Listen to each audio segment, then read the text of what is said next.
Good morning doctors. ये कुछ terms हैं। सिस्टोलिक ब्लड प्रेशर किस चीज़ पे डिपेंड करता है और डायस्टोलिक ब्लड प्रेशर किस चीज़ पे डिपेंड करता है और फिर पल्स प्रेशर क्या होता है। ठीक है, तो ये 3 टर्म्स हम आज डिस्कस करेंगे।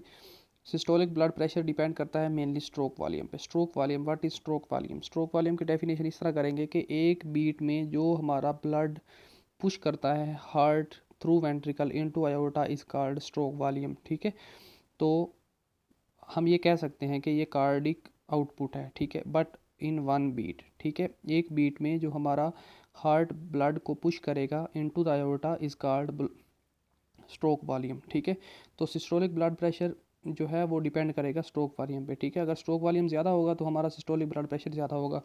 इसका मतलब ये है कि ये हमारा वेंट्रिकल है। ठीक है, ये जितना ज़्यादा ब्लड पुश करेगा हमारा जो एओर्टा है वो उतना ज़्यादा स्ट्रेच होगा। ठीक है, हमारी जो आर्टरीज़ हैं वो उतनी ज़्यादा स्ट्रेच होंगी। ठीक है, आई मीन डायलेट होंगी और इस पर ज़्यादा प्रेशर अप्लाई करेंगे। जिससे हम प्रेशर मेजर करेंगे तो ये प्रेशर ज़्यादा शो करेंगे। ठीक है, जब प्रेशर ज़्यादा शो करेंगे तो इसका मतलब ये है कि स्ट्रोक वॉल्यूम या कार्डिक आउटपुट जो है वो डिपेंडेंट है हमारे सिस्टोलिक ब्लड प्रेशर पे। सिस्टोलिक क्या होता है? जब हमारा वेंट्रिकल कॉन्ट्रैक्ट करता है। वेंट्रिकल कॉन्ट्रैक्ट करने की वजह से हमारा जो ब्लड है वो मूव करेगा इनटू आर्टरीज। आर्टरीज में से जब प्रेशर बढ़ेगा, जितना ज़्यादा कार्डिक आउटपुट होगा उतना ज़्यादा प्रेशर बढ़ेगा, जो जिससे हम कह सकते हैं कि हमारा जो सिस्टोलिक ब्लड प्रेशर है वो डिपेंडेंट होता है हमारे स्ट्रोक वॉल्यूम पे। ठीक है, सेकेंड इज़ कंप्लाइंस।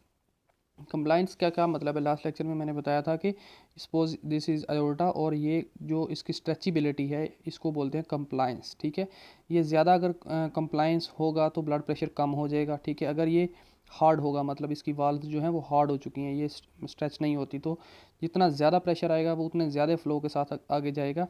उस ज़्यादा फ्लो की वजह से हमारा ब्लड प्रेशर इंक्रीज़ फील हो सकता है। ठीक है, तो कंप्लाइंस को इतना ज़्यादा याद रखना ज़रूरी नहीं है। मेन चीज़ अगर कोई पूछे सिस्टोलिक ब्लड प्रेशर किस चीज़ पे डिपेंड करता है तो स्ट्रोक वॉल्यूम मतलब कार्डिक आउटपुट पे। ठीक है, जब डायस्टोलिक की बात करते हैं तो डायस्टोलिक में तो ऐसा होता नहीं है। डायस्टोलिक में तो वेंट्रिकल रिलैक्स कर रहा होता है, तो हम उस सिचुएशन में कहते हैं कि total peripheral resistance. What is total peripheral resistance?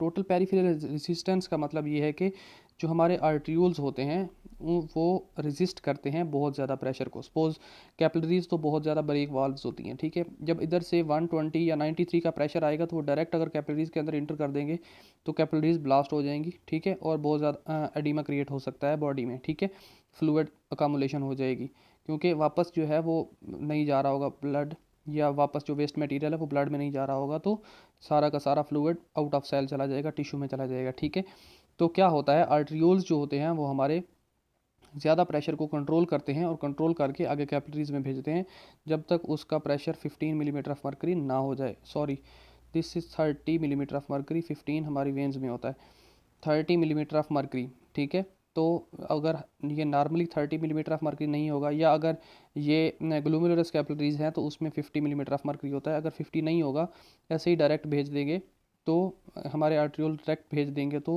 हमारी कैपिलरीज डैमेज हो जाएंगी। ठीक है, तो इसको बोलते हैं टोटल पेरिफेरल रेजिस्टेंस। ठीक है, ये डिपेंड करता है डायस्टोलिक ब्लड प्रेशर जो है टोटल पेरिफेरल रेजिस्टेंस पे डिपेंड करता है। ठीक है, कंप्लायंस पे भी डिपेंड करता है लेकिन बहुत कम।